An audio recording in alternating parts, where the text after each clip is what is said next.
దశాబ్దాల పాటు తెలుగు సినిమా సామ్రాజ్యాన్ని ఏలిన మహోన్నత వ్యక్తి దర్శకరత్న దాసరి నారాయణరావు వర్ధంతి వేళ ఆయన సమాధికి సంబంధించిన ఒక హృదయ విదారక దృశ్యం వెలుగులోకి వచ్చింది.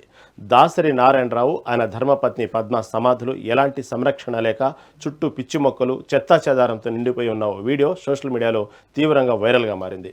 ఎందరికో జీవితాన్ని ప్రసాదించిన లెజెండరీ డైరెక్టర్ స్మారక చిహ్నం ఇలా పాడుబడ్డ స్థితిలో ఉండటం చూసి అభిమానులు, నెటిజన్లు తీవ్ర ఆగ్రహం వ్యక్తం చేస్తున్నారు.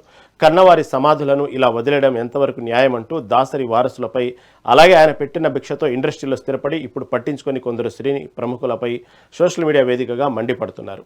అయితే ఈ వీడియో చూసి తీవ్రంగా చలించిపోయిన టాలీవుడ్ హీరో మంచు మనోజ్ తక్షణమే రంగంలోకి దిగారు. దాసరి వర్ధంతి రోజైన నేడే ఆయన నేరుగా సమాధి వద్దకు చేరుకున్నారు. ఇంతటి మహానుభావుడి స్మారకం ఇలా ఉండటం బాధాకరమని ఆవేదన వ్యక్తం చేస్తూ తన వ్యక్తిగత సిబ్బందితో కలిసి ఆ ప్రాంతాన్ని శుభ్రం చేసే పనులను స్వయంగా పర్యవేక్షించారు. అనంతరం దాసరి దంపతుల విగ్రహాలకు నివాళులర్పించారు. మరోవైపు ఈ విషయం తెలుసుకున్న అమ్మా అధ్యక్షుడు మంచు మిష్ను, ప్రముఖ నిర్మాణ సంస్థ గీతా ఆర్ట్స్ యాజమాన్యం కూడా వెంటనే స్పందించాయి. తమ సిబ్బందిని, కార్మికులను అక్కడికి పంపించి సమాధి చుట్టూ ఉన్న పిచ్చి చెట్లను తొలగించి ఆ ప్రాంతాన్ని పూర్తిగా పరిశుభ్రంగా మార్చే ఏర్పాటు చేపట్టారు. పరిశ్రమకు పెద్ద దిక్కుగా నిలిచిన వ్యక్తికి ఆయన వర్ధంతి నాడే ఇలాంటి పరిస్థితి ఎదురుకావడం ప్రస్తుతం టాలీవుడ్ వర్గాల్లో తీవ్ర చర్చకు దారితీసింది.